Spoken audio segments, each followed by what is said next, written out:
राधे कृष्णा। आज हम सुनेंगे वैशाख महीने की कहानी। एक राजा था।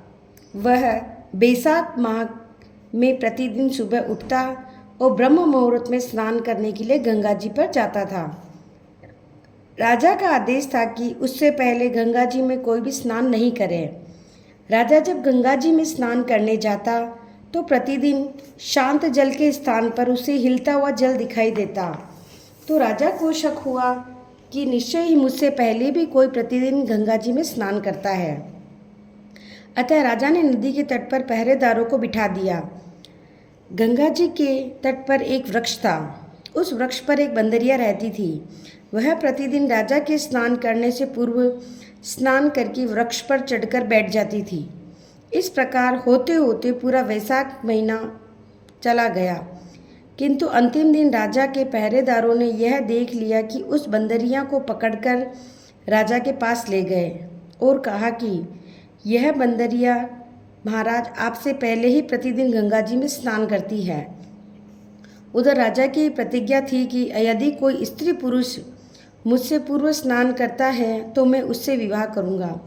इसलिए राजा को बंदरिया के साथ विवाह करना पड़ा।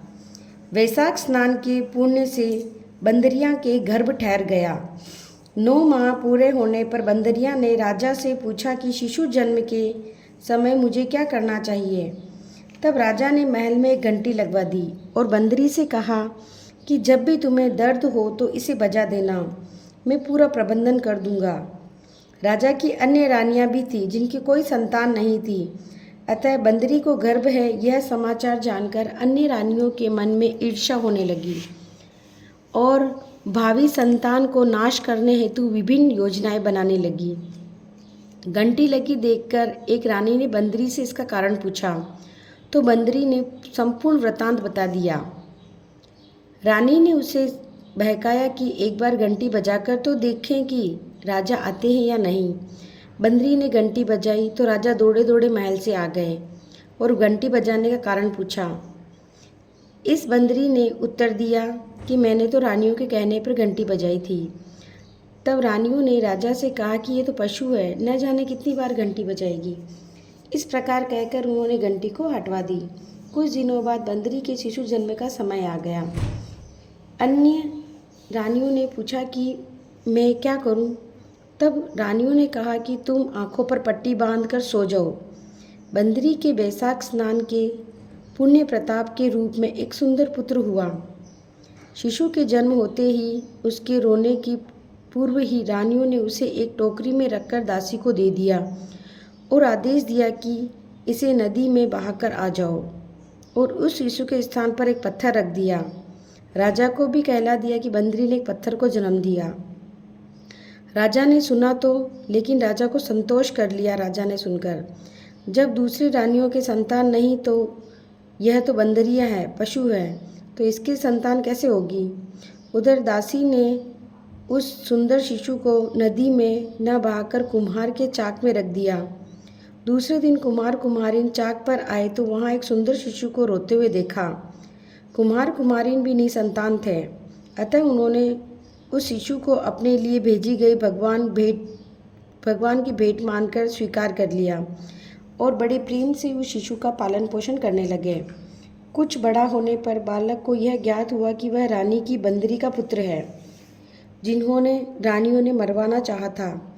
एक दिन वह बालक कुम्हार के बनाए हुए मिट्टी के हाथी घोड़े लेकर पनघट पर जा बैठा और दासियों को देखकर कहने लगा कि आओ रे मेरी मिट्टी के हाथी ले लो। इतना देखकर ऐसे वो बोलता रहा, आओ रे मेरे मिट्टी के हाथी घोड़े ले लो। जब दासियों ने पूछा कि ये तो मिट्टी के हाथी घोड़े हैं, पानी कैसे पिएंगे और इनको कैसे कैसे जाएंगे ये, तो हंसने लगी और बोली कि ये तो लड़का मूर्ख है, कभी मिट्टी के हाथी घोड़े भी पानी पीते हैं क्या। इस पर उसने कहा कि कभी बंदरी के भी पत्थर जन्म लेता है क्या। यह समाचार दासी ने रानी को कहा और रानी ने राजा से कहकर कुम्हार को देश निकाला दिलवा दिया। कुम्हार वन में रहने लगा। तत्पश्चात सब अगले वर्ष चैत्र माह में गणगौर के पूजन का दिन आया। वह बंदरी का पुत्र घड़े में पानी भरकर बगीचे के बाहर बैठ गया। उधर राजा की ओर साहूकार की पुत्रियां गणगौर बनाने के लिए मिट्टी लेने के लिए आई और बगीचे में खेलने और झूला झूलने लगी। कुछ समय बाद प्यास लगी, तब उन्होंने से उस बंदरी के पुत्र से जल पिलाने के लिए कहा, तो वह युवक ने उत्तर दिया कि मेरे चारों ओर फेरे लगाओ तो मैं तुम्हें जल पिलाऊंगा। इस पर पहले तो कन्याओं ने मना कर दिया, फिर प्यास तीव्र होने के कारण मान गई। उसके चारों ओर फेरे लगाने लगी। फेरे देने के कारण सारी लड़कियां उसके साथ ब्याह गई। फिर वो घर आ गई। 4-6 महीने निकले, किसी के सावे नहीं निकले, कोई देखने ही नहीं आया। सभी कहने लगे कि ऐसा क्यों हुआ कि कोई देखने नहीं आया और सावा नहीं निकला। माँ बाप को चिंता हो रही थी। वहाँ एक बुढ़िया रहती थी। उनमें से एक लड़की की माँ ने उस बुढ़िया से कहा कि जहाँ लड़कियाँ बातें करने इकट्ठी होती है वहाँ जाकर बैठी। बुढ़िया वहाँ आई। लड़कियाँ बोली कि माँ जी, आप हमारी बातें सुनने यहाँ आए हो ना क्या? बुढ़िया बोली, नहीं नहीं, मैं तुम्हारी बातें क्यों करूँ, मैं तो एक तरफ बैठी रहूँगी। लड़कियाँ आपस में बातें करने लगी। एक बोली कि हम सब ने कुम्हार के बेटे के चारों फेरे लिए थे, तो हम सब उससे हमारी सबकी उससे शादी हो गई, इसलिए हमारा कोई सावा नहीं निकल रहा है, न कोई देखने आता है। बुढ़िया ने सुन लिया और लड़कियों की माताओं को बता दिया कि उन लड़कियों के पिता कुम्हार के घर गए और बोले कि हमारी लड़कियां तेरे लड़के से फेरे खा चुकी है, इसलिए उनकी शादी तेरे लड़के के साथ करनी पड़ेगी। कुम्हार बोला कि मेरे बेटा इतनी पत्नियों को कैसे संभालेगा। लड़के से पूछा तो लड़का बोला कि फिक्र मत करो, मैं संभाल लूँगा, इन सब का ब्याह मेरे साथ कर दो।